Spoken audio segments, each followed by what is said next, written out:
Alright, so in this haircut we are going to do a disconnected graduated haircut. Now, as you can see, I've got the top section off. That's going to be the disconnected part. It's going to come down and overhang off of the sides and back. Now, I'm taking the hairline all the way around this haircut really short. My model wanted a short hairline, so as you can see, I've got the clippers in my hand with the shortest guard possible, going through and cleaning the hairline right there by the ear. Now, I'm going to do the exact same thing on the neck, and then I'm going to do the exact same thing on the other side by the ear. But I'm going to have a pretty severe graduation in that we're not taking any of the length off of the crown. We're going to keep the hair fuller at the crown area. So we're going to start off super short, but then gradually, without any disconnections in the graduation, just disconnections from the top to the sides, but no disconnections in the graduation, we're going to blend out super short to all of that length that's already there in the crown area.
So now you can see I've got my trimmers in my hand. I'm just going to go all the way around the outline and clean up the edge around the ear, on the front hairline, around the neck, and I'm going to work my way around the head to just really get the outline super clean. Then after that, I'm going to grab my clippers again. We're going to remove the guard and then just go through and fade out and blend out any lines that the trimmers may have created.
Alright, so as you can see, I've got the clippers back in my hand right here, and as you can see, I also have no guard on the clippers anymore. And I'm just going through and using the lever on these clippers to soften up the outline that we created with the trimmers. The trimmers, we wanted to basically clean all of the neck hair, and then from there, wherever that line started, we're using the trimmers to just blend out and fade out that line.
So as you can see, I no longer have the clippers in my hand.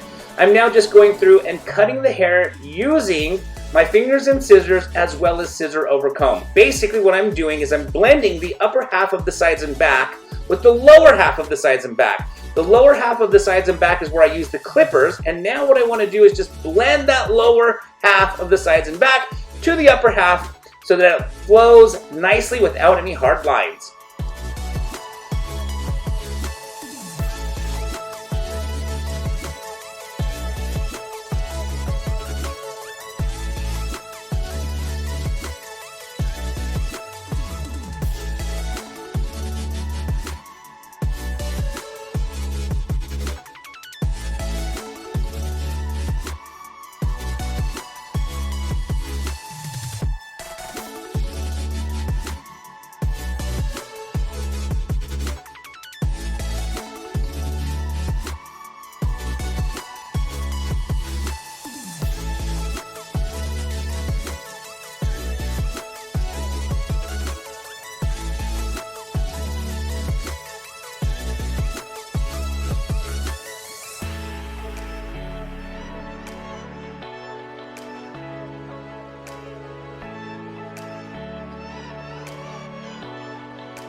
Alright, the hair's all dry now, and as you can see, the top is overhanging, disconnected from the right side.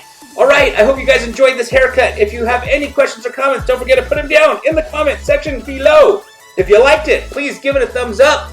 Don't forget to subscribe to this channel, and as always, I want to thank you guys so very much again for watching.